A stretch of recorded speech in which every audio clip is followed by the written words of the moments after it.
season's here. Best time of year.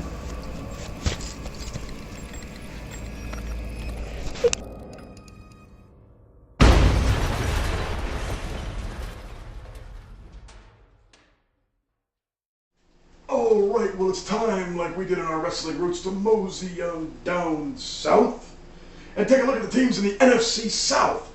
Now this division's a little bit different. Instead of one clear-cut number one, you kind of got two. Saints, Falcons. Kind of hard to argue. Yeah, the success rate's there. The Saints got a championship in the last 3-4 years. The Falcons have been in the playoffs. I know our man in trouble hates on a little Matty Ice, but he's one hell of a quarterback. They got a strong offense. Julio, Julio, whatever his name is, Jones, is becoming a top-flight wide receiver in the NFL. Only second. They're a high-powered offense. The Saints are a high-powered offense, so I think you got to go with them 1 and 2 here. Absolutely, there's no doubt about it. I mean, when you speak of the Saints, what's the number one name you think of? Drew Brees. Yeah. Which is Drew effing Brees. Drew effing Brees. Drew effing Brees. A top tier quarterback, no matter what. I mean, considering his stats over the past several years, he's always been over 40 touchdowns. So, I mean, definitely for a meek-looking wide receiver, a little bit, though. I mean, he's made it pretty good. They've got this deal going on with them suing the NFL, so possibly you might see those defensive players like Vilma and those other guys come back. Maybe, but you got to wonder if the Saints are going to have trouble on the defensive side of the ball.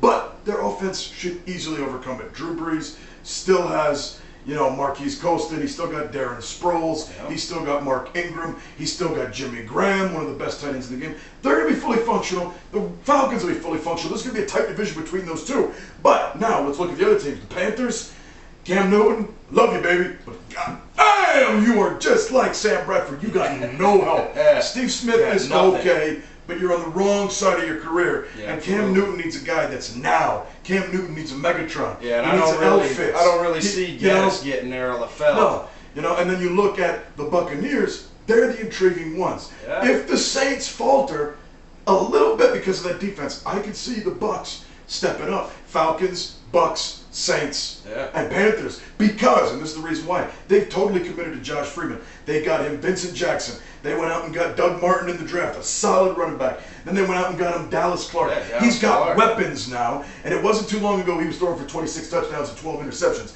This kid can throw. Yeah. So, Tampa Bay has the makings of being an upstart team. And if that defense hurts the Saints, I'm going to go with the Bucs, too. I'm going to go Falcons, Bucs, Saints. Panthers. Yeah, absolutely. But it's going to be a tight division. You're talking like 10-6, 9-7, 8-8, that kind of thing. And then the Panthers, I like you guys, but I see like a 7-9 thing going on. Cam Newton can only do so much. He needs some more weapons. He needs some more weapons. He needs them targets out in the outfield. But, I got to go in total accordance with you on this one. The Falcons definitely take the cake, considering the Saints' defensive quandaries. But the Buccaneers, they did their job in free agency. And they picked up some key roles to help them get, to a winning record and tear it up. Good God, man. I love football.